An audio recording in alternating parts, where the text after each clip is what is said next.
প্রত্যেক বর্ষায় নাজেহাল হচ্ছে একটি গ্রামের প্রাথমিক বিদ্যালয়ের পড়ুয়ারা।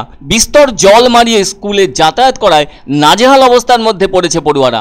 সমস্যাটা পঞ্চায়েত থেকে বিডিও সবাইকে জানানো হলেও সমস্যার সমাধানে সেভাবে কোনো উদ্যোগ নেওয়া হয়নি বলে অভিযোগ অভিভাবক থেকে শুরু করে ওই স্কুলের শিক্ষকদেরও। জল জমে যা অবস্থা তৈরি হয়েছে তাতে মাঝে মধ্যেই জল কাদায় পড়ে গিয়ে পড়ুয়াদের কারো হাতে পায়ে চোট আঘাত তো লেগেই থাকছে।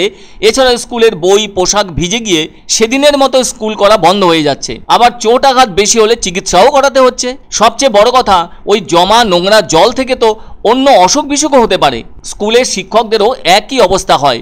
বর্ষা এলেই এখানকার পড়ুয়াদের জন্য এমন পরিবেশ তৈরি হয়ে থাকছে যা চোখে না দেখলে বিশ্বাস করাই কঠিন। যারা জনপ্রতিনিধি তাদের কোনো হেলদোল নেই, তারা তো গ্রামের অভিভাবক, ফলে তার ভূমিকাও শূন্য হয়ে থাকছে।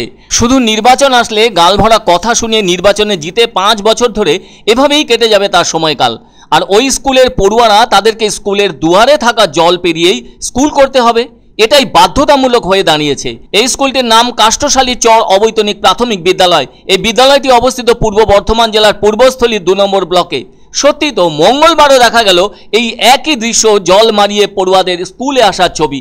এমন অবস্থা লক্ষ্য করে গ্রামবাসীরা জানান, দীর্ঘদিন ধরে এই স্কুলে ঢোকার ওই 30 মিটার আগে থাকা জলের জায়গায় পর্যাপ্ত জল চটকেই বাচ্চাদের স্কুলে আসতে হচ্ছে। এ ধরনের জমা জলে ডেঙ্গুর প্রকোপ বাড়তে পারে বলেও অভিভাবকদের অভিমত। তারা আরও বলেন, বিডিওকে জানিয়েও কোনো কাজ হয়নি, পঞ্চায়েত জেনেও কোনো উদ্যোগ নেননি বলে অভিযোগ গ্রামবাসীদের। এদিকে ডেঙ্গুর উপদ্রবের কথা ভেবে স্কুলে সন্তানদের পাঠাতেও চাইছেন না অনেক অভিভাবক। ফলে গ্রামবাসীরা চাইছেন দ্রুত এই জল সমস্যার সমাধান হোক।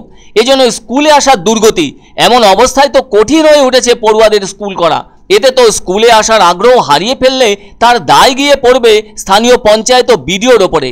কেননা পঞ্চায়েতের উদ্যোগ থাকাটা অত্যন্ত জরুরি, আর প্রধানকে তার গুরুত্ব বোঝানো এবং অত পরিমাণ জমা জল সরিয়ে দেওয়ার ব্যবস্থা করানো। এছাড়াও অনেকে তো বিডিওকেও দোষারোপের ঘরে রেখেছেন। তাদের যুক্তি, বিডিও তো একদিন প্রাথমিক স্তরে পড়াশোনা করেছেন, সেই জায়গা থেকে একটা স্কুলের সামনে 30 মিটার অংশ জুড়ে জমা জল সরানোর জন্য তো পরিদর্শন করা প্রয়োজন ছিল তার। যতদূর জানা গেছে বিডিও সেই পরিদর্শনও করেননি। এলাকার স্বাস্থ্যের দিকটি দেখা অত্যন্ত দরকার ছিল বিডিওর। এই জমা জল থেকে খারাপ কিছু ঘটবে না তো? তাছাড়া ওই রিপোর্ট তো সেরকম হলে জেলা পরিষদের স্বাস্থ্য ও শিক্ষা কর্মাধ্যক্ষদের পাঠানো উচিত ছিল। সেসব কিছুই হয়নি। ব্যাপারটা এরকম, যা চলছে চলুক, বর্ষার পার হলেই আবার সব ঠিক হয়ে যাবে কোনো অর্থ খরচ ছাড়াই। এমন অবস্থার কথা বলতে বলতে মনে পড়ছে আরও একটি স্কুলের কথা, সেটা দেগঙ্গার ভেতর। ওই প্রাথমিক বিদ্যালয়টির নাম দেগঙ্গা আদর্শ প্রাথমিক বিদ্যালয়। ওই বিদ্যালয়ের গেটের সামনে থাকতো জমা জল। সেই জল পচে পচে গন্ধ বেরিয়েছিল।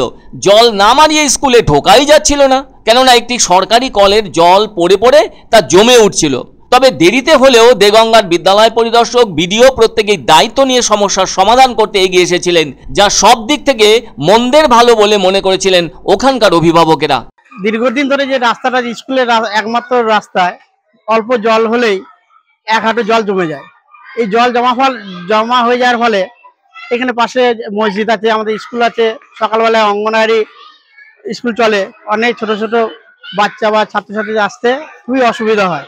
এই জলটা জমেছে বলে স্কুলে আসতে অসুবিধা হয়। স্কুলে আসলে সবাই পড়ে যায় অনেকজনা। তারপর আবার মসজিদ আছে সামনে, মসজিদে আসার সময় অনেকজনা পড়ে যায়, আসা অসুবিধা হয়। তারপরে বর্ষা হলে বাড়ি থেকে আসতে দেয় না, সাপ ব্যাঙের ভয় আছে বলে। এখন জলপাইগুড়িতে বসেই পাবেন চিকিৎসা সংক্রান্ত সুপরামর্শ। অ্যাপোলো হসপিটাল চেন্নাই এর information centre panacea diagnostic, club road, Gandhi মোড়, নিয়ার পোস্ট অফিস, জলপাইগুড়ি। এখানে নিয়মিত বসছেন বিশেষজ্ঞ ডাক্তারবাবুরা। ফোন নাম্বার 0356120044, মোবাইল নাম্বার 8609034489 এবং 8509738409।